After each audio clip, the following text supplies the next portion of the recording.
¿Va usted a poner la guillotina en la Puerta del Sol? Pues sí, señor, la guillotina, la guillotina. No voy a seguir toda mi vida escribiendo panfletos y despotricando contra los Borbones. Sí, señor, la guillotina. La reina.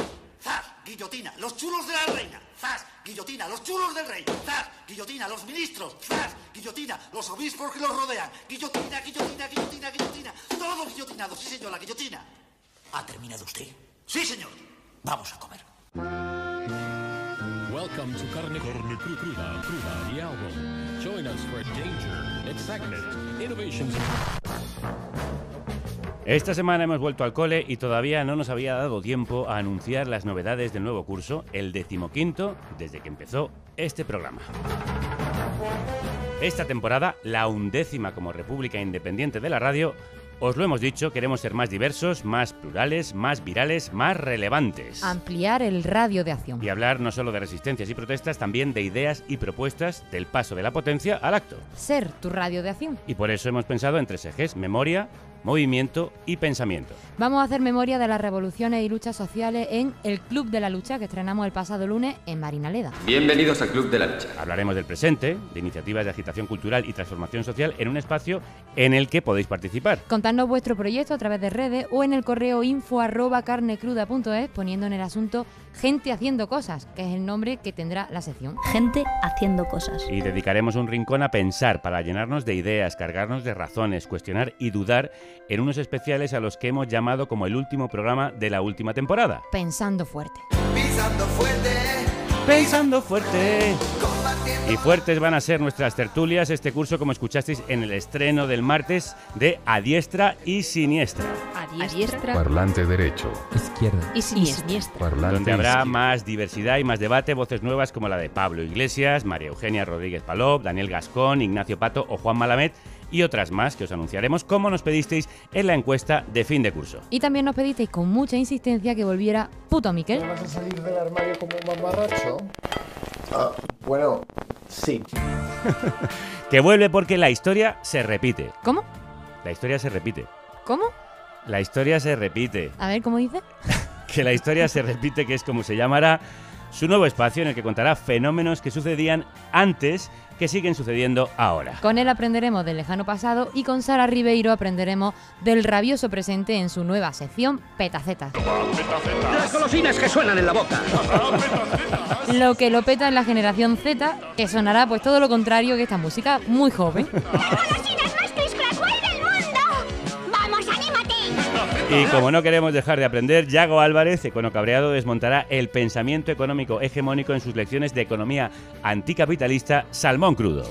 Y meme anticapitalista es lo que hace Infusión Ideológica, otro nuevo fichaje que se compaginará en nuestras redes con 2 fotos. Y también compaginará sus intervenciones el flamante último y nuevo fichaje, la escritora y editora Sabina Urraca, que se alternará con Santiago Alba y los derroteros, que vuelven mañana. Viene cargadísimo el temario en el que queremos que seáis una clase muy participativa. Por eso esta temporada, los lunes, estaremos a las 10 antes del programa hablando con vosotras y vosotros en redes, de lo que queráis. Sí, de hecho hemos llamado a esos encuentros Hablemos, y en ello hablaremos pues de lo que queráis. De la actualidad, la vida, el programa, lo que surja. Y también queremos que participéis en la emisión comentando en Twitch, en YouTube o en Twitter, que son las plataformas desde las que emitimos en directo. O llamando al teléfono del programa 91931 3476. Sí, un fijo. 91931 3476. Fijos existen. Creo que vamos a aprender muchísimo en este curso. Sí, eso espero. Con vuestra ayuda, si seguís produciendo este programa, un curso más, vamos a informar y formar mentes inconformistas. Bienvenida, bienvenidos. Esto sí que es viejuno. A la aventura del saber.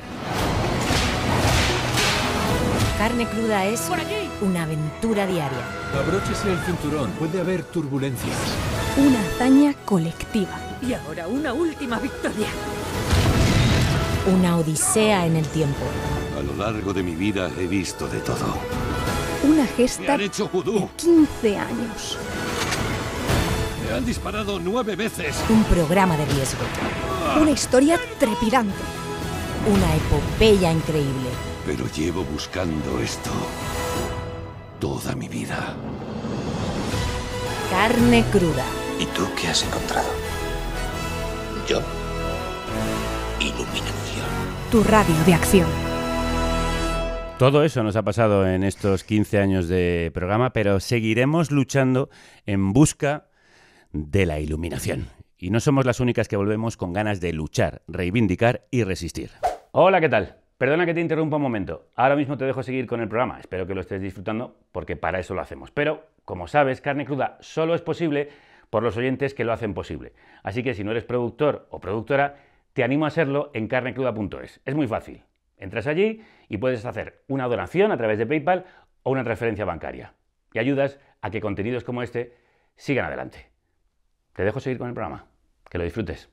Soy profesor de Madrid y aquí hemos empezado el curso con mal pie. Nos han quitado una clase para los alumnos de tercero, así que vamos a empezar con 30 y pico alumnos por aula. Y ayer vino una gurú para hablarnos del aprendizaje por competencias y hizo de todo menos eso.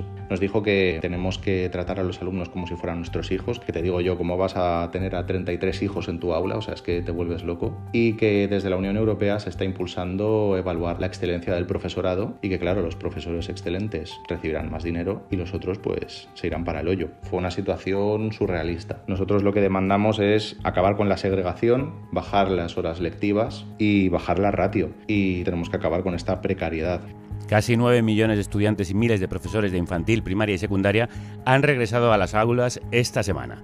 Muchos de ellos creen que el sistema educativo necesita mejorar. Por eso ya han anunciado huelgas y movilizaciones por toda España. En comunidades como Andalucía y Castilla-La Mancha reclaman menos alumnos por aula. En Madrid, menos horas lectivas. En Castilla y León, que no cierren sus escuelas rurales. Y en Valencia y Baleares, que la ultraderecha deje de amenazar la diversidad lingüística. En todas partes piden más recursos, menos burocracia y más docentes, especialmente en la área científica. Pero sus reivindicaciones fundamentadas y justas muchas veces se ven opacadas por los prejuicios y bulos que vomitan las voces más conservadoras y que calan en la opinión pública. Nos referimos a los que defienden que la concertada es más barata y eficiente que la pública, cuando la realidad es que fomentan la segregación social y que el 90% de sus alumnos paga cuotas irregulares o alegales. Nos referimos a quienes aseguran que los chavales y chavalas migrantes sacan peores notas por sus costumbres. O a los que creen que el alumnado con discapacidad retrasa el aprendizaje del resto y debe ser apartado. Y a los que defienden que la escuela pública adoctrina y la privada es libertad de elección. Y por supuesto a aquellos que insisten en que los resultados dependen del esfuerzo y del talento individual y no del contexto económico, social y familiar. Según la OCU, 3 de cada 4 hogares españoles con niños viven al día. Mientras el precio de la educación sigue subiendo y este curso las familias gastarán casi 2.600 euros por hijo de media, 400 más que el año pasado.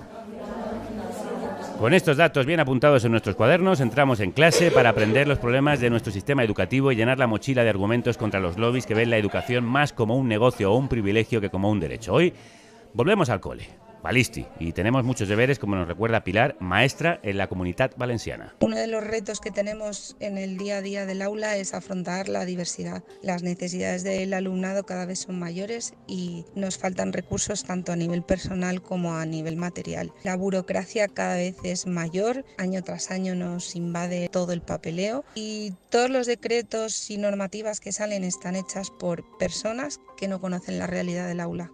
Y el libro de texto de nuestra primera clase se llama, aquí lo tenemos sobre la mesa, Educa Fakes, 50 mentiras y medias verdades sobre la educación española, publicado por Capitán Swing y escrito por los educadores Jesús Rogero y Daniel Turienzo, que va a ser nuestro profe de hoy. Sí, Daniel Turienzo es doctor en educación, maestro de educación infantil y profesor en la Universidad Camilo José Cela.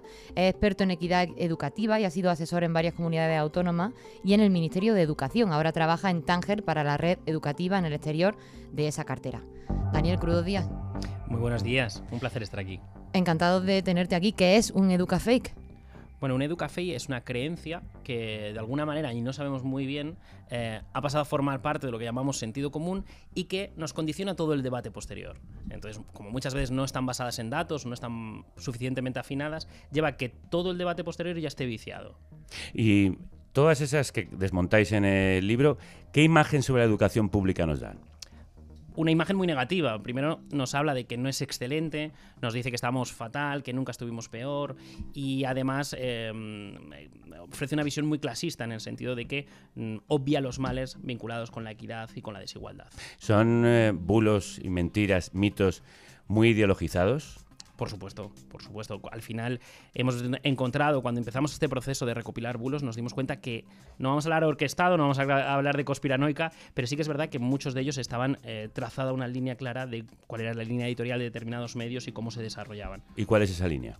pues una línea que al final es muy meritocrática, que tiene unos fines claros sobre cómo tiene que ser el sistema educativo e intentan pues lograr que ese imaginario popular se quede alineado con sus fines. ¿Y sus fines son más educación privada, menos pública? Probablemente, más educación privada, más mercantilización, una cuantificación excesiva, tal vez.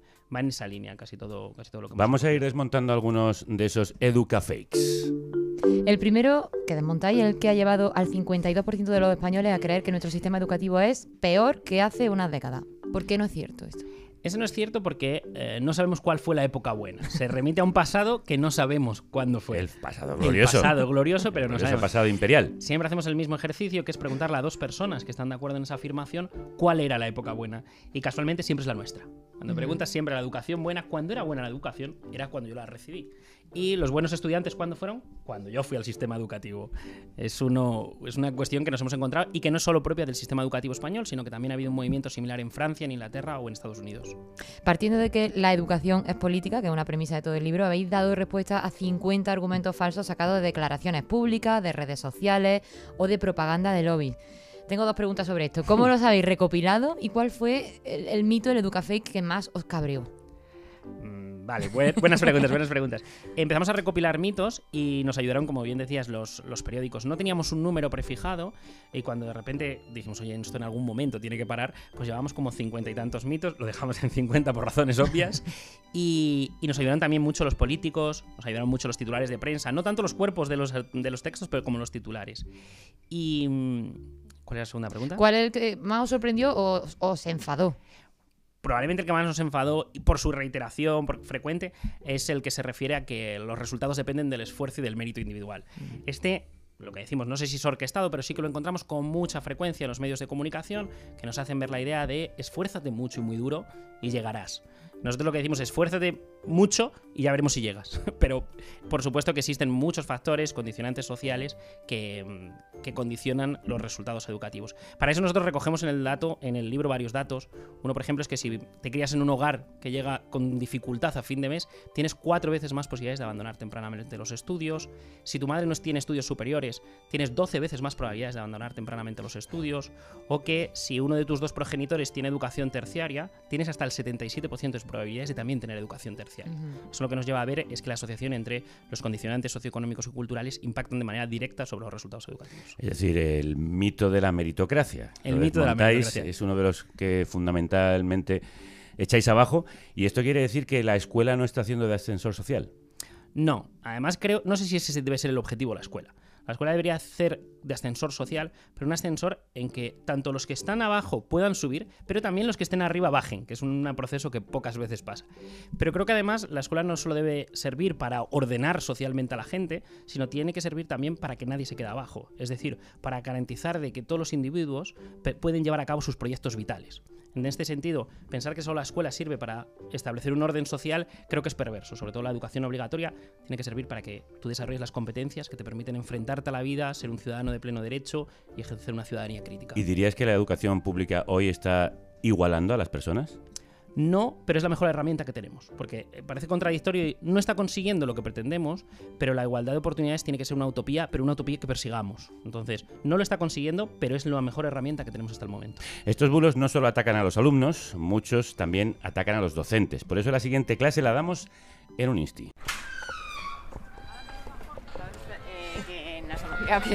No te preocupes, yo soy Marina. ¿Qué tal? Hola, Verónica. Irene Valiente, crudos días. Crudos días. ¿Por qué estabas en la calle otra vez haciendo pellas? Eso nunca, por favor. Hace unos días aproveché que aún no había arrancado el curso en secundaria para recibir una clase particular de lengua, matemáticas, música e inglés a las puertas del Instituto de San Cristóbal de Los Ángeles. Este es uno de los barrios de Madrid con las rentas más bajas. La inversión de la educación pública se está dedicando especialmente, o en algunos casos, a la educación concertada privada. Y eso lo que hace es que nos resta a nosotros medios. En un barrio como este, con gente muy humilde, con familias que pasan gran parte del día trabajando, que no pueden ayudar a sus hijos a hacer los deberes, la educación se convierte en un ascensor social, en una manera de intentar lograr la igualdad. cuando no dispones de los medios y te sientes abandonada como Verónica, Carlos, Marina y Jorge. Por eso han formado una asamblea en su centro y uno de sus reclamos principales es la reducción de las horas lectivas, es decir, el tiempo obligatorio que deben pasar en clase con sus alumnos. Especialmente en la Comunidad de Madrid cala mucho el mensaje de que el profesorado es un sector privilegiado que busca de alguna manera evitar de cualquier modo esforzarse, teniendo a compañeros y compañeras que tienen que corregir 300 trabajos casi cada mes para tener pruebas evaluativas, para poder ayudar a Como recuerda Jorge, en ningún caso quieren trabajar menos, sino mejor, es decir, tener más tiempo para prepararse, escuchar y acompañar al alumnado. ¿Pero de qué hablamos cuando hablamos de tiempo? Bueno, solo piden 2 horas lectivas menos a la semana, es decir, 18 en secundaria y 23 en primaria. Esto beneficiaría sobre todo a profes de plástica o de música, como Marina, que al dar menos horas de clase por grupo le toca asumir más grupos. Yo tengo 260 alumnos, pues ya tendría 230. A lo mejor me aprendería todos sus nombres pues un mes antes. Y atender a familias conlleva llamadas de teléfono, quedar con padres, también para preparar proyectos fuera de lo que son las clases ordinarias, que es lo que más motiva a alumnos y es lo que muchas veces paliamos incluso las desigualdades, ¿no? Como las oportunidades que tienen nuestros alumnos en el barrio. Por eso su asamblea es una de las 80 que componen Menos Lectivas, una plataforma que nació el año pasado y que apoyan CGT, CNT y STEM, sindicatos que tampoco tienen voz en la mesa sectorial de educación, donde sí participan los mayoritarios como Comisiones Obreras o UGT. Pero Irene, ¿solo en Madrid hay tantas horas lectivas? Sí, hasta hace muy poco ocurría también en Galicia y Asturias, pero ambas han acordado reducirlas este curso. Así que la nuestra es la única comunidad que mantiene una medida que, ojo, impuso en 2011 el entonces ministro de Educación, José Ignacio Wert, justificándose en la crisis económica. Qué gran ministro. ¿Y han logrado que lo escuche el gobierno autonómico? Después de miles de firmas, 5 huelgas generales y unas cuantas manifestaciones, en junio consiguieron que la consejería se sentara con ellas, pero no ha cambiado nada. Por eso este curso seguirán organizándose juntas. Las asambleas de centro nos han ayudado para formar lazos entre nosotros. Por ejemplo, en este centro es el primer año desde hacía mucho tiempo que repetimos muchísimos profesores. Parecía que era un centro a lo mejor un poco estigmatizado por el barrio, pero en cambio como que hemos venido todos unidísimos porque Por eso después de hablar conmigo se iban de ruta por los coles del barrio para informar a sus compañeras y animarlas a crear más y más asambleas. Cada vez hay más asambleas en centros y cada vez hay más escucha, por ejemplo, hacia otros niveles, ¿no? Pues como pueda ser primaria, educación infantil, familias incluso también. Esa creación de comunidad hace que también haya mucha más claridad en objetivos de qué se quiere conseguir, o sea, de qué maneras podemos conseguir devolverle a la educación pública una calidad que ha tenido y de qué manera podemos reivindicar eso, ¿no? Es decir, que están recuperando ese espíritu de unión desde abajo de las mareas verdes para frenar el desmantelamiento de la educación pública. Porque además de mejores horarios, en todas las etapas necesitan más materiales, menos alumnos por aula y salarios más dignos. Madrid es una de las comunidades que menos pagan a sus docentes. Y al mismo tiempo en las que más cuesta alquilar o vivir en general. Exacto. Carlos además insistía en algo que está muy presente en el libro de Daniel y Jesús, la segregación. Madrid tiene uno de los sistemas educativos más segregados por nivel sociocultural. Queremos un poco abrir este melón y plantearnos un poco hasta qué punto un sistema educativo es eficiente y cumple las necesidades de toda la población cuando no da a todos los niños las mismas oportunidades. Pero nuestro profe de mates también quería lanzar un mensaje positivo ante esos bulos y medias verdades que los atacan directamente en toda España. La educación pública está bastante bien precisamente por la profesionalidad y la entrega que tenemos, pues un montón de profesionales muy formados que además nos apasiona en la inmensa mayoría de los casos nuestra profesión. O sea, a pesar de las agresiones que nos llegan desde las instituciones y el poco apoyo que tenemos, siguen defendiendo un sistema del que todas deberíamos estar muy orgullosas. Así que antes de marcharme les pregunté si a ellas les hacía ilusión volver al cole.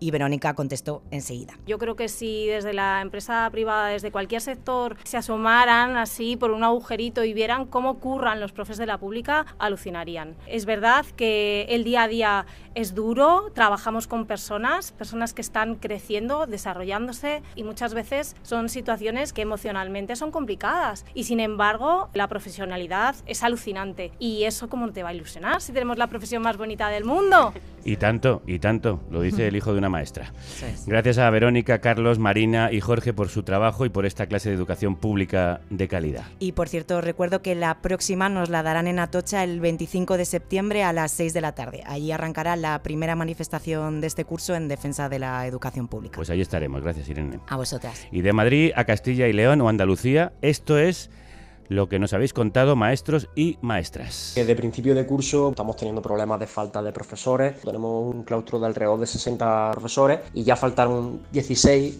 Y bueno, el curso va avanzando poquito a poco, pero seguimos sin tener docentes asignados. El hecho de que en Castilla y León las ratios permitidas estén en 33 alumnos más un 10%, pues hace que te encuentres con grupos muy numerosos en los que hay personas muy diferentes, alumnado con necesidades educativas especiales, y no llegas a todos ellos. En los departamentos de ciencias y de biología en concreto, ahora mismo estamos los profesores justos para cubrir los grupos y no podemos hacer desdobles. Y supone que nuestros alumnos y nuestras alumnas no van al laboratorio y es muy complicado que aprendan ciencia en condiciones y que disfruten de la ciencia. Hemos empezado el curso faltando 15 profesores. No hay suficientes plazas y no se están cubriendo, y esto provoca que, por ejemplo, en centros como el mío, cada curso entren seguro un 45% de nuevos profesores. Solo hay que imaginarse una empresa que funcione con un 45% de trabajadores nuevos cada año. Enrique, Mónica, María, Marco y Alberto son profesores en distintas localidades españolas, pero comparten reclamos. Ya lo habéis escuchado: reducir la burocracia, las ratios y las horas lectivas, mejores condiciones laborales y, sobre todo, más plazas. Porque en España registra más estudiantes por grupo, pero menos alumnos por profesor, que es el promedio de la OCDE, precisamente porque hay más horas lectivas y eso requiere más docentes. El bucle infinito. Para hablar de todo esto queríamos sumar a la mesa a alguien que lo vive en primera persona. Alicia del Río es orientadora de secundaria en Madrid, forma parte de la plataforma Menos Lectivas y además en este equipo la conocemos por su defensa del derecho de la vivienda desde el sindicato de inquilinas. Alicia, crudos días. Crudos días. ¿Te suena de algo todo lo que hemos escuchado? ¿Cómo ha sido tu vuelta al cole? Bueno, decir primero que me he emocionado muchísimo porque es que además los compañeros del San Cristóbal, Marina, Carlos, Verónica y Jorge son grandísimas compañeras, entonces ya llevamos juntas un curso de lucha y sobre todo me encanta como dicen lo que han dicho ellas, que es que volvemos a las aulas con todo el estrés que nos conlleva y con todo el miedo que nos da afrontar el curso con las condiciones materiales que tenemos, pero con esa ilusión que nos ha quedado del año pasado, que ha sido increíble, de cómo todas esas asambleas de centro nos han hecho recuperar las ganas de ser profas y las ganas de luchar por una educación de calidad en la que estemos orgullosas de lo que hacemos cada día. ¿Las instituciones os están escuchando?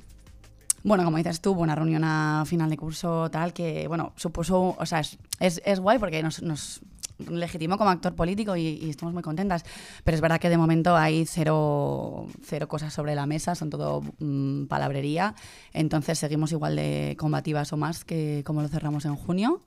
Y de momento no tenemos... De hecho, había una reunión de la mesa sectorial que se canceló ayer por motivos de agenda, en fin.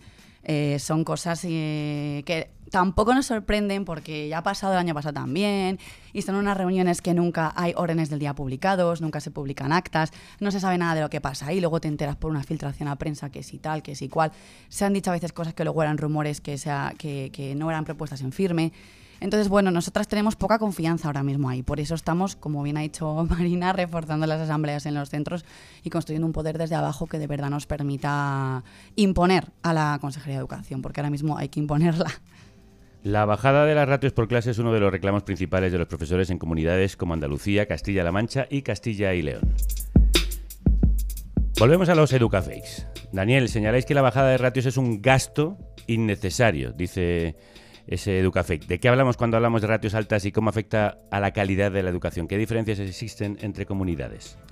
Hay grandes diferencias entre comunidades y ahora se está llevando a cabo una reducción de ratios, pero esta reducción de ratios no está siendo en ocasiones porque responda a las necesidades de los docentes, sino simplemente está siendo por la caída demográfica. Tenemos menos niños, entonces para mantener statu quo, sobre todo con la concertada, se reducen las ratios y así permitimos mantenerle a las concertadas sus clases, lo que es algo perverso.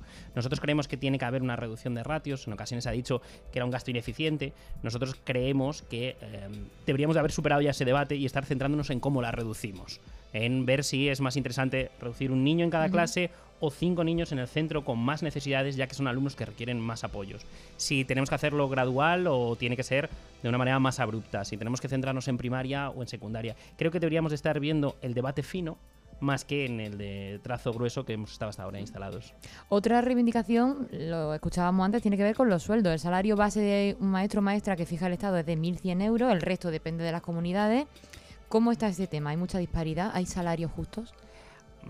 Podría haberlos. Hay una enorme disparidad, sobre todo cuando tenemos comunidades con situaciones especiales como Euskadi, Navarra, Canarias, que tienen complementos, pero en general dentro de España hay grandes diferencias, y lo que es más paradójico es que Cataluña y sobre todo Madrid, siendo las comunidades más ricas y en las que el coste de vida es más alto, son las que tienen precisamente salarios más bajos. En estas dos comunidades me cuesta creer que el salario de un docente permita garantizar una vida digna. Daniel, ¿cuáles son los bulos, los mitos, las mentiras sobre los profesores que más abundan? Una que abunda y que nos hemos encontrado también de manera reiterada es la de la baja formación de los docentes. Encontramos con mucha frecuencia... Es un clásico. Es un clásico y que nos lo encontramos prácticamente cada semana. Cuando empezamos a hacer este trabajo de recopilación de mitos, prácticamente cada semana teníamos un titular que achacaba la falta de formación de los docentes. El proceso es además siempre el mismo, y tenemos un nuevo problema social, el que queráis poner, y para resolver ese problema social se lo achacamos que se resolverá solo a través de la educación. Quitamos de la educación las condiciones materiales y el papel que tenemos toda la sociedad en la defensa de la educación de las nuevas generaciones, se lo dejamos solo a los docentes y automáticamente establecemos que si no se ha logrado superar ese problema es porque los docentes no se están formando de manera adecuada. Entonces concluimos al final que el problema de que las personas españolas estén endeudadas es la falta de formación en educación financiera de nuestros docentes. Y así, con una lista de temas que es infinita y que cada semana se aumenta. Nosotros nos vamos a los datos. Los datos nos dicen que los maestros tienen una carrera de 4 años exactamente igual que cualquier otra carrera superior. Los de secundaria además son de los propios pocos cuerpos funcionariales que necesitan un máster para acceder, y son las personas que trabajan en educación las que reciben más formación continua. Entonces lo que nos preguntamos nosotros es cómo es posible que si tenemos los mejores docentes de la historia, entre muchas comillas, y si tienen la misma formación o más que cualquier otra profesión, ¿por qué está este estigma? ¿Por qué este estigma? Y vemos que hay de alguna manera una presión en esa línea de quitar la mente los factores estructurales. Queríamos mirar también aquellas zonas que no vemos. Alberto está terminando educación infantil y primaria y ha hecho sus prácticas en escuelas rurales de Zaragoza y Madrid. Y entendí el papel tan importante que desempeña la escuela en el territorio rural, al convertirse en un motor cultural y de encuentro. Dicho esto, hay muchos factores que dificultan la vida de las maestras y maestros en los pueblos. La gran movilidad del profesorado en estas zonas, la falta de inversión y cuidado de los profesionales y la invisibilidad a la que se enfrentan determinadas comunidades autónomas. También nos llega este mensaje de Sandra, que da clase de literatura en el único instituto de la localidad valenciana de Buñol. Creo que uno de los principales problemas que afronta mi instituto de cara al próximo curso es la disminución de recursos humanos y materiales a la que nos ha sometido la Administración. Lo que falla en general en nuestro sistema educativo es que reduce a profesorado y alumnado a un conjunto de cifras y porcentajes. Además, en nuestro caso no se aprecia la riqueza cultural que implica tener dos lenguas y se utiliza erróneamente la palabra libertad para privarnos de parte de nuestra identidad. Este audio nos sirve para preguntar por eso. ¿Se está notando la irrupción de la ultraderecha en las instituciones, en la aula, Daniel? Se nota desde diferentes vías. Para mí una de las más peligrosas es la autocensura, que ya está investigada en el caso español, y nos enfrentamos a que los docentes omiten trabajar determinados temas por miedo. Entonces, realmente no es que haya una denuncia a posteriori, sino que muchos docentes tienen miedo de lo que pueda pasar, entonces se censuran a la hora de tratar diferentes temas, como puede ser la guerra civil y la transición en España, en el caso de historia, como puede ser la educación afectivo-sexual y todo aquello relacionado con la igualdad de género. Pues vamos a hablar de esas cuestiones que hemos ido ya apuntando, la segregación del sistema educativo y la meritocracia y la ideología. De todo ello nos hablan en la siguiente clase Marco, Marina y Carlos desde Sevilla, Burgos y Madrid. Fingimos que el mercado laboral será capaz de absorber todo el producto de la escuela, de la educación, del mundo académico, cuando sabemos que no es así. Entonces, o repensamos la finalidad de la educación o cualquier otro debate sobre los recursos, yo creo que queda en segundo plano. ¿Y cuánto tiempo se lleva vendiendo el si no vales para esto, pues enseña? Y no se tiene ni idea ni se da el valor real de lo importante que es la educación y que es tener un buen educador o educadora en el aula, que tenga respeto por su profesión y por su alumnado y que quiera desarrollar algo bueno, bonito y mejor, que no barato, porque la educación tiene un coste y hay que invertir en ella. Cada año peor, mientras ves que la concertada sobre todo tiene más dinero, se abren coles nuevos, se abren alas nuevas con dinero público. Y nosotros nos vamos quedando cada vez más relegados a un segundo plano, sabiendo que la concertada no acoge alumnado con un perfil determinado, que no pueda pagar cuotas que se piden de material elevadísimas, que no pueda hacer donaciones elevadísimas. Un informe de la Fundación Bofill refleja que España es uno de los países de la OCDE que más dinero destina a subvencionar la privada, concertada y no concertada, un sistema que profundiza la segregación social. Sí, porque el 30% del alumnado acude a centros concertados, la mayoría en áreas muy pobladas, pero la pública es la que acoge a la mayoría de la población migrante con necesidades educativas especiales o con bajo nivel socioeconómico. La red concertada nació en los 80 con Felipe González para racionalizar, decían, las subvenciones que recibían los colegios católicos en el franquismo y afrontar un aumento de la demanda que no podía asumir la pública. ¿Por qué hoy es tan fuerte en comunidades como Euskadi, Navarra o Madrid? Al final sigue unas trayectorias históricas. Hoy en día forma parte de lo que muchas familias reconocen como parte de su identidad. Se ha convertido en un producto de mercado, entonces al final ser de la concertada también supone una seña de identidad. Hoy en día aquí también volvemos a notar, no solo la ultraderecha, sino la derecha más conservadora, que hace una defensa a capa y espada de la enseñanza concertada, incluso en detrimento de la enseñanza pública. Hoy en día existe esa tradición y también muchas familias lo utilizan como un cierre de clase. Es decir, de las clases medias, sobre todo las clases medias aspiracionales, esa idea de yo soy diferente a los otros y buscan separarse de lo que encuentran a su alrededor, entonces por eso eligen la enseñanza concertada. ¿Y es más barata y eficiente, como dice uno de los educafakes? No, nosotros lo destacamos y decimos el por qué no pensamos que es así, y es porque estamos comparando productos diferentes. La enseñanza pública tiene que acoger al alumnado que presenta mayores necesidades, también en términos de recursos, y además son quienes asumen prácticamente en su totalidad la enseñanza en las zonas rurales, donde el coste de las plazas escolares es muchísimo más caro por la falta de niños. Entonces, al final, si comparamos dos productos diferentes, no podemos llegar a una conclusión precipitada. ¿Cómo ves tú el panorama en Madrid, que es cuna de la privatización educativa? Pues sí, efectivamente, la verdad que desde que llegó el PP a la región, pues no ha ido más que reduciéndose la pública y subiendo la privada y la concertada, hasta el punto de que en la capital hay menos pública que privada y concertada.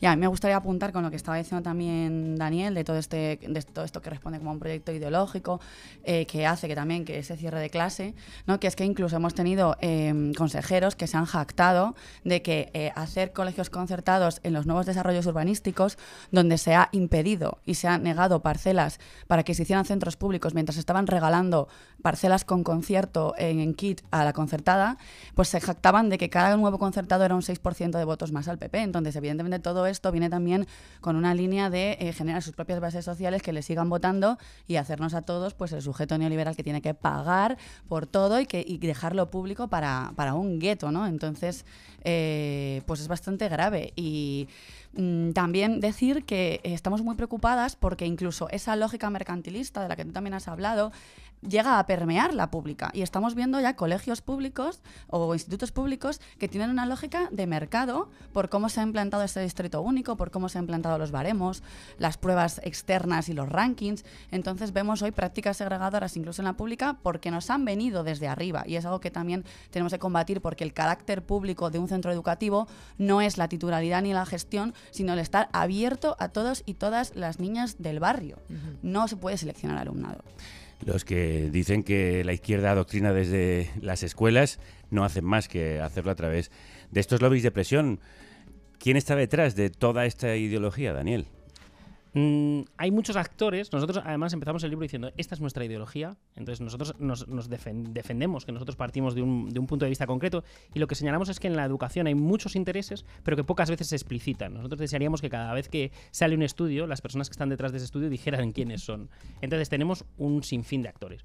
En primer lugar, la Iglesia Católica ejerce un peso enorme en la educación española, no solo a través de los coles, sino también, por ejemplo, a través de los principales grupos editoriales de libros de texto pertenecen de manera indirecta a la Iglesia Católica, pero también tendríamos grupos empresariales a través de SA, tendríamos también otros actores que también ya familia, alumnado, docentes, cada uno tenemos nuestros intereses, pero sí que es verdad que hay unos grupos muy organizados. Otro de los mitos relacionados es que la libertad educativa es poder elegir un centro privado concertado. ¿Por qué decir que no es deseable ni posible una oferta educativa que sea a la carta? Claro, nosotros lo que defendemos, en primer lugar, es que tenemos que apropiarnos del término libertad educativa. Nos lo han ganado, lo han resignificado y le han dejado un término que es muy muy amplio en una pequeñita cosa, que es elegir entre productos cerrados. Puedes elegir entre colegios con productos cerrados, que como decía Alicia, incluso los públicos buscan estrategias de diferenciación para que me elijan, para que yo sea el colegio elegido. Nosotros creemos que la verdadera libertad educativa es primero poder participar en los centros, poder cambiar el centro de tu barrio, y en segundo lugar, la libertad educativa es que los alumnos y alumnas tengan las competencias para poder desarrollar sus proyectos vitales. Nosotros creemos que, además, la libertad educativa, entendida ya solo como libertad de elección, que lo que decimos es un reduccionismo, no es posible porque no se podría hacer una oferta que acogiera la inmensidad de propuestas. Entonces, al final, cuando se habla de libertad educativa, solo se habla de libertad para poder elegir colegios sufragados con dinero público, colegios privados sufragados con dinero público. No se habla en una extensión del término. Libertad para lo que a mí me parece. Efectivamente. Claro, y además está estudiado que toda esta competitividad que ellos promueven, que supuestamente va a dar calidad, en realidad lo único que hace es que los centros se enfoquen en una publicidad loca, en intentar poner mecanismos, cosas que le gustan a las familias como el comedor o los madrugadores, pero no está incidiendo en una contextualización al centro, que yo creo que lo que decías tú que me encanta, de que la libertad educativa sea participar en el centro donde van tus hijos, tus hijas, y así poder hacer un proyecto adecuado a lo que necesita ese barrio o ese contexto, ¿no? Pero eso no es lo que ocurre con este distrito único y con esta competición a la que nos obligan en esta comunidad y en otras también. En todo eso estaría muy de acuerdo Julia, que además de ser mi hermana es una estupenda maestra en Córdoba, ha pasado por muchos colegios en 8 años y nos ha mandado este audio para poner el foco sobre otro tipo de segregación que también está presente en el ámbito educativo. En la docencia las mujeres somos mayoría, sobre todo en las etapas más bajas, pero sin embargo somos minoría en equipos directivos, en altos cargos de la consejería, con porcentajes abrumadores. Además somos nosotras las que nos formamos en igualdad de género, en violencia de género, mucho más que ellos. Y esto se traduce en una brecha de implicación y sensibilización que no debería existir. ¿Nuestro sistema educativo es machista, Alicia? Bueno, pues sí, evidentemente la sociedad es machista y si no pasas por un proceso muy fuerte de irte quitando todo ese machismo de encima, pues lo seguimos siendo. Entonces, claro, de hecho, una de las cosas que decimos es que menos lectivas, ¿para qué? Nosotras reivindicamos también horas complementarias para este tipo de proyectos. Tú no puedes hacer un proyecto de prevención de violencias machistas o de formación en educación en igualdad de género si no cuentas con horas complementarias en el centro, que no son lectivas y que son en las que las profes y las maestras nos encontramos para hacer este tipo de proyectos. Entonces, hasta que no consigamos eso, la educación seguirá siendo machista, efectivamente. Daniel, queremos hablar de todos esos aspectos que potencian la segregación y que mostráis en Educafix con muchos bulos. Como son bastantes, te voy a pedir una respuesta lo más breve posible. Cuando hablamos de resultados académicos, ¿pesa más el sistema educativo o las circunstancias familiares del alumnado? Circunstancias familiares. Alumnado con discapacidad, ¿deben educarse separados del resto? Todos juntos. ¿Por qué? Porque es un derecho inalienable de la persona. La propia ONU nos ha tirado de las orejas diciendo que por las capacidades no podemos segregar. ¿Bilingüismo mejora la educación? No la de todos. ¿Por? Porque está diseñado solo para aquellos que pueden seguirlo y que reciben grandes apoyos para poder seguirlo. Y para terminar, algo de lo que también nos habéis hablado los profes y oyentes. Es muy importante, además, ser consciente de la catástrofe que implica la tecnificación que se está aplicando a la educación pública. Afecta tanto al ámbito de lo tecnológico, con una digitalización que encubre un incremento indiscriminado de la burocracia y la disponibilidad del profesorado fuera de su horario laboral, como al ámbito de lo pedagógico. Se diseñan e implantan metodologías totalizadoras que son ajenas a las idiosincrasias de las diferentes especialidades. Todo ello favorece la introducción en la escuela pública de dinámicas propias del sector privado y del neoliberalismo. Como antes decía Alicia, y como muy bien explica este oyente y profesor, que qué bien habla. Sí, claro, porque este curso es el primero en el que se aplicará la prohibición en primaria y la limitación en secundaria de los móviles, una medida tomada por el Consejo de Estado que ya aplicaba en comunidades como Extremadura, Galicia o Andalucía. Y la pregunta es, ¿integración o prohibición de las pantallas? Para mí. Bueno, esto es un melonazo que yo creo que también tiene que ser discutido dentro de los consejos escolares y con las AMPAs, las AFAs, ¿no? Como decía Daniel, esa libertad que quiere decir construir tu centro, ¿no? Porque también es muy distinto un centro de otro. Pero bueno, es evidente que hay una adicción brutal a las pantallas que sufrimos tanto adolescentes y niñas como profas. Entonces, bueno, por ejemplo, en mi CEPA, que yo soy de un CEPA, Centro de Personas Adultas, que también existimos, vamos a hacer como unas cajas en las cuales podemos dejar ahí el móvil, ¿no? Como no es una prohibición, porque además estamos con adultas, pero es como, bueno, tú tienes esa ayuda de dejarlo ahí, porque todos sufrimos esa adicción. Sí. Entonces, yo creo que el tema de prohibir o no prohibir es un tema que deberían elegir los claustros, pero sí, desde luego, dar ayudas para que todos nos libremos de ese dispositivo que tanta interferencia tiene en nuestras vidas, no solo en educación, sino en todo, ¿no? Educafex parte de la premisa de que la educación es política, así que nuestra siguiente clase va precisamente de eso, de cómo aterrizamos todo en una ley que no siempre es realista con su entorno. Esto nos decía María José Fernández, directora de un centro de difícil desempeño de una barriada de Córdoba, con dificultades socioeconómicas. ¿Qué ocurre? Que en los centros educativos se plasma lo ideal, lo utópico, y nunca llegaremos, porque no nos acompaña el cambio social. A esas leyes que se basan en desarrollar competencias específicas, seres creativos, me apasiona la LOMLOE. Es que la leo y se me pone el vello de punta. Pero cuando yo recibo un equipo de gente que dice, sí, Marijose, pero ¿cuándo empezamos a ponerlo a leer? ¿Cuándo tengo horas para matemáticas? Te quedas perdida. Tenemos que abarcar tanto que no llegamos. Esto no es un bulo, esto es una realidad. Hay casi una ley por gobierno en la democracia española. Con la LOMLOE, España ha registrado ya 8 reformas educativas en democracia. ¿Cómo se afectan estos cambios a los profesores? Los cambios legislativos son devastadores. ¿Sí? Porque generan lo peor que puede generar una ley es desconfianza de quienes la implantan.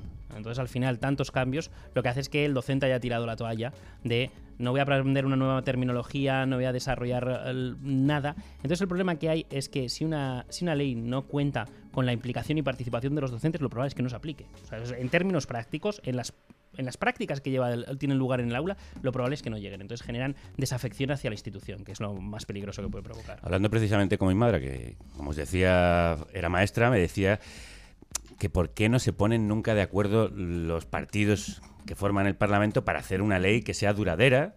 ¿Cómo se hace una buena ley de educación? ¿Qué necesita tener? ¿Qué tendríamos que poner ahí dentro? Nosotros llevamos, en el libro es curioso porque ya tiramos la toalla con el gran pacto educativo. Ya creemos que se puede avanzar sin un pacto educativo. Ese contexto sería ideal, pero ya tiramos la toalla porque decimos no va a pasar. Es posible. Sí que hay que pensar que hubo 2 momentos. Con el ministro Gabilondo se llegó a un pacto que creo que consensuaba curiosamente 155 medidas, pero que luego al final no salió. Y hay que pensar que la LOMLOE cuenta con el respaldo de toda la Cámara salvo 2 partidos. Eso también es importante destacarlo. Hoy en día yo veo inviable un gran pacto de Estado, entonces por eso creo que se puede avanzar en torno a pequeños acuerdos concretos, como por ejemplo la educación 03. Y os lo pregunto a los dos, ¿es la LOMLOE una buena ley? ¿Y qué tendría que tener una buena ley de educación? Alicia. A ver, esto es un melón, entonces yo me quiero sobre todo centrar en que no se pueden hacer leyes, por muy buenas o malas que sean en términos pedagógicos, sin financiación. Entonces, lo que ocurre con cosas de la LOMLOE es que si tú no cierras en la propia ley esa bajada de electivas que necesitamos, o esa bajada de ratios, o esa lucha eficaz contra la segregación que se queda en bonitas palabras en la LOMLOE, pues luego no puedes pretender que unos cambios tan de paradigma como es la evaluación por competencias, que supone un cambio totalmente, es que no sé cómo decirlo, pero es que muy diferente evaluar por contenidos que hemos hecho hasta ahora a evaluar por competencias en todas las asignaturas, que cada profesor evalúe competencialmente todas las competencias clave. Eso requiere de una cantidad de tiempo para evaluar por alumno, y como hemos dicho hay gente que tiene hasta 200 alumnos, como los profes de música, y horas para coordinarte con el resto del equipo docente, en reuniones de equipo docente, donde tú evalúes cómo efectivamente cada alumno se desarrolla competencialmente en cada una de las competencias clave. Entonces, todo eso ahora mismo es impracticable en los centros. Impracticable. Y hasta el que tiene el mayor interés del mundo en hacer la programación por competencias y tal, luego no puede evaluar por competencias. Entonces eso está generando, que va en la línea de lo que decía Daniel, una frustración loquísima, el estar todo el rato estresados, pensar que nos estamos saltando la ley porque no se puede, desconfianza hacia la institución. Entonces no se puede poner unas medidas muy bonitas. Es como lo de, no, hay que acabar con la repetición. Bueno, que es una cosa también que sale en el libro. Pues es verdad que la repetición genera un montón de consecuencias negativas, pero lo que tampoco se puede hacer es que la gente pase de curso y no tengamos los recursos para apoyarles, porque un alumno que pasa con pendientes, pues evidentemente no le hemos hecho abandonar a su grupo de iguales, no le hemos generado esa desafección terrible que genera la repetición y que por eso está en la vía del abandono escolar, pero tampoco tenemos los medios y por eso los profesores se frustran y dicen, pero ¿cómo ha pasado con 5? Lo que pasa es que no tenemos los medios para atenderles. Claro. Entonces, pues claro, hay mucha desafección con la ley porque nosotros pensamos, primero que nos arreglen las condiciones materiales para hacer nuestro trabajo y luego ya hablamos de cambio pedagógico y luego ya hablamos de cosas que tiene muy potentes el enfoque competencial que las tiene. Traslado a la segunda parte de la pregunta, Daniel, ¿qué tenemos que poner, qué pedís los profesores y profesoras en una buena ley educativa? Pues a estas alturas de la película pedimos muy poco. Pedimos recursos suficientes, pedimos que sea estable en el tiempo, al menos en los consensos más básicos, pedimos mejorar las condiciones materiales, unas ratios adecuadas, acabar con la segregación.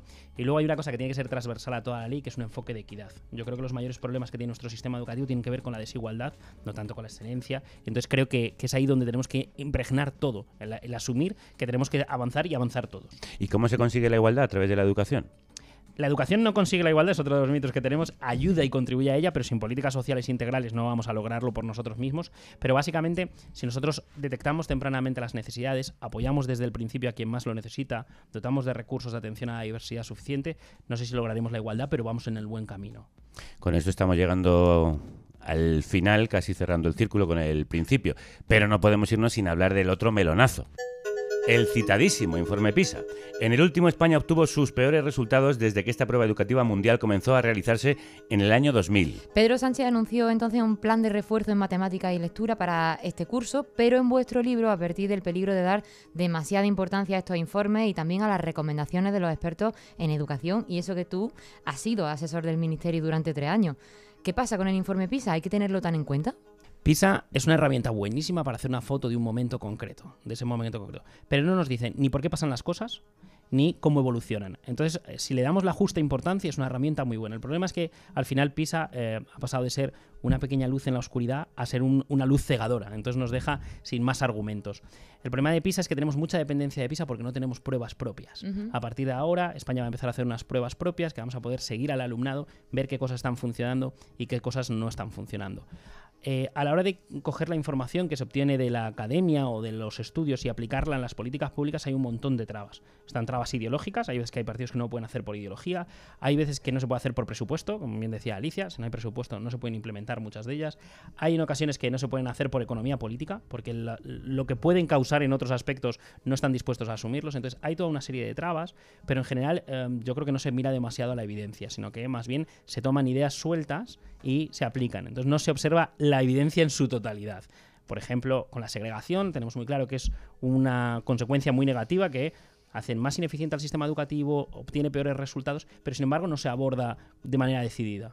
Y una cosa clave en estos resultados del último informe PISA es que antes tuvimos una pandemia, que creo que ha afectado mucho al nivel de la educación. ¿De qué manera se nota esto? Sí, bueno, la verdad yo como soy orientadora, sobre todo lo que veo es la debacle que ha habido en salud mental, ¿no? Y cómo tenemos un alumnado muy tocado y que se traduce en que también orientadoras y profesoras y tal tenemos que tener unas labores de sostenimiento emocional que antes no teníamos que hacer y que también nos han arrasado y también han generado dificultades nosotras mismas, ¿no? Para sostener emocionalmente nuestro trabajo. Pero sí que es verdad que durante la pandemia se comprobó una cosa, y es que donde se redujeron las ratios en algunos cursos, como por ejemplo primero y segundo de la ESO, también el profesorado pudo llegar al alumnado de una manera mucho más eficaz, y en ese sentido se tiene como, en esos cursos en los que se redujeron a 15-20, yo ese curso todavía no estaba trabajando, que este es mi 4º año, entonces se recuerda como un buen anclaje de decir, tenemos que conseguir la reducción de ratios porque efectivamente tuvo cosas positivas esa reducción de ratios. Y antes de que te vayas, Daniel, quiero trasladarte preocupaciones que me trasladan amigos y amigas que son profesores. La primera es la dificultad que tienen para conseguir la atención de los alumnos. Sí, por una parte está siempre el no entender a las nuevas generaciones, que eso nos va a pasar siempre, es histórico y tenemos que asumirlo como natural. Y luego, sobre la atención, cada vez se está investigando más, porque efectivamente parece haber una epidemia de falta de atención que afecta a niños y a mayores. Y en el caso educativo yo creo que todavía falta más investigación, una investigación más rigurosa que nos empieza a alertar de los riesgos que tienen las tecnologías. Pero es verdad que hasta ahora no existe nada, digamos, muy serio y muy sistemático. Y la segunda de esas inquietudes es que cada vez ven más chicos, especialmente chicos más que chicas, en los que ha calado el mensaje de la ultraderecha. Nos alerta de otra cosa que muchas veces cuando hablamos de educación no tenemos en cuenta, y es cómo todo lo que hay alrededor nos afecta a la educación. Ya podemos tener en los institutos y en los colegios los docentes más significados, más implicados en la igualdad de género, que si los inputs que está recibiendo el alumno continuamente, sobre todo en los medios de comunicación y en los medios de comunicación alternativos, que ellos son de los que se nutren, ¿no? En redes sobre todo, es muy difícil que podamos paliarlo, porque incluso llegamos a que se dé la paradoja de que lo que hablamos en el colegio sea un idioma diferente diferente. Ya. Entonces, lo que pasa en el colegio, sí, aquí somos muy igualitarios, pero yo cuando salgo de aquí del colegio, lo que yo consumo en redes, los youtubers, me mandan mensajes totalmente contrarios. Entonces existe un rechazo. Mandemos un mensaje positivo para terminar esta clase, los dos, Alicia, Daniel. Un mensaje positivo, pues nada, que el movimiento de menos lectivas se está construyendo cada vez más ahí. asambleas de centro, más fuertes, más organizadas, y tenemos un plan, así que básicamente os animamos a todas las que seáis docentes y maestras a uniros a vuestra asamblea de centro y a toda la sociedad civil, todas las familias, a uniros también a nuestras movilizaciones y nada, pues básicamente a seguir construyendo un poder más fuerte que podamos imponer a la consejería y al ministerio las demandas que tanto siente el profesorado de la pública. ¿Y qué han aparecido en el programa de hoy? Mi mensaje positivo se relaciona con la ciencia de la educación. Cuando en España se produjeron los mayores recortes, los resultados no empeoraron tanto, y no empeoraron tanto gracias a que el sistema educativo es muy estable gracias a sus profesionales. Entonces quiero mandar un mensaje de esperanza, que los profesionales sostienen el sistema educativo y es un sistema educativo de calidad. Daniel Turienzo, Alicia del Río, muchísimas gracias. Muchas gracias a vosotros. Termina la clase. Financia el periodismo libre e independiente.